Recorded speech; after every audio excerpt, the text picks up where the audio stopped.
Salut à toi! Dans cette petite vidéo, laisse-moi te montrer la voix de Ladyboy versus Yakuza. Un survival pas comme les autres. Un string contre sans slip. Une vraie battle royale romantique.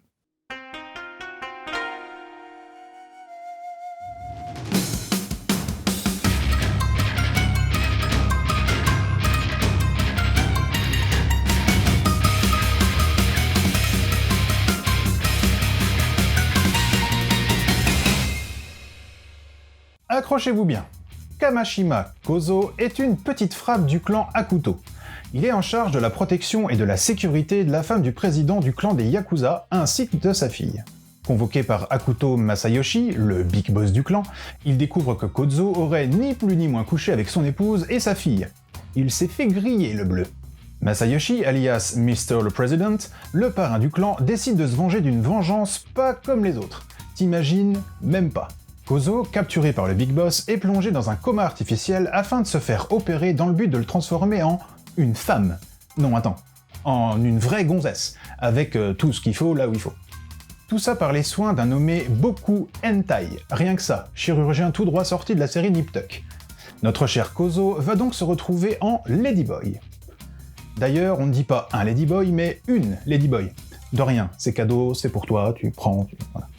Et comme se venger suffit pas, il veut absolument condamner Kozo au pire châtiment jamais pensé. Et pour cela, Masayoshi achète une île où ses vices sans pervers, violeurs et délinquants sexuels en slip, oui, tous en slibard, afin de violer la cible, qui n'est autre que Kozo, le Ladyboy. La Ladyboy.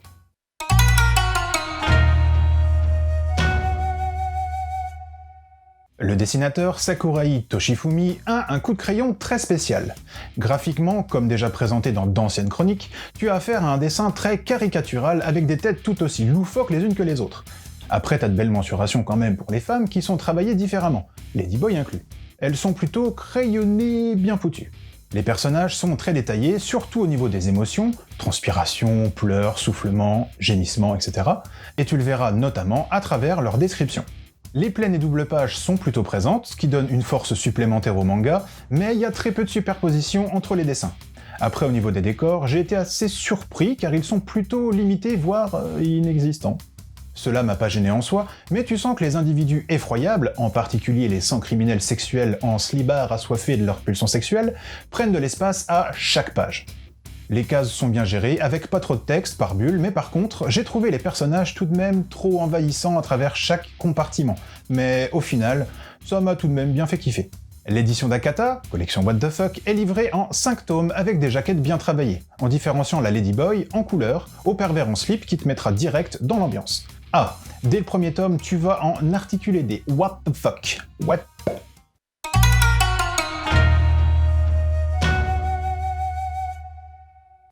Bon là, on a affaire à un récit d'une puissance inégalée, une œuvre unique que j'ai forcément adorée, et même relue. Ce manga est complètement décalé de tous les survival ou battle royale que j'ai pu lire. Si tout ça est déjanté, trash, burlesque, hilarant, amusant, t'auras tout de même, et fort heureusement, une mention pour public averti.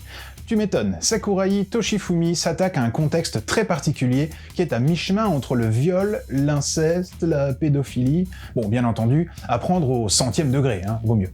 Et niveau titre en lien, tu peux t'orienter sur la virginité passé 30 ans. Et pour plus d'infos, y a Mangado. Tu verras une belle évolution de la patte graphique du même auteur. Dans les mêmes dispositions, en Battle Royale, je peux te conseiller Ptoum, où tu trouveras un jeune geek gamer, le meilleur dans sa catégorie en plus, qui va finir malgré lui, comme Kuzo, sur une île tropicale afin d'y survivre exactement comme dans son jeu vidéo. Avec aussi des scènes sexy chocolat. Et pour l'histoire du changement de sexe, il y a Stop Ibalikun. Bon, c'est pas vraiment un changement de sexe, à proprement parler, mais plutôt un travestissement. Et pour plus d'infos, il y a Mangado. Voilà, c'était Mika, j'espère que cette petite chronique t'aura donné envie de lire Ladyboy versus Yakuza. Je te laisse et continue de suivre la voie du manga.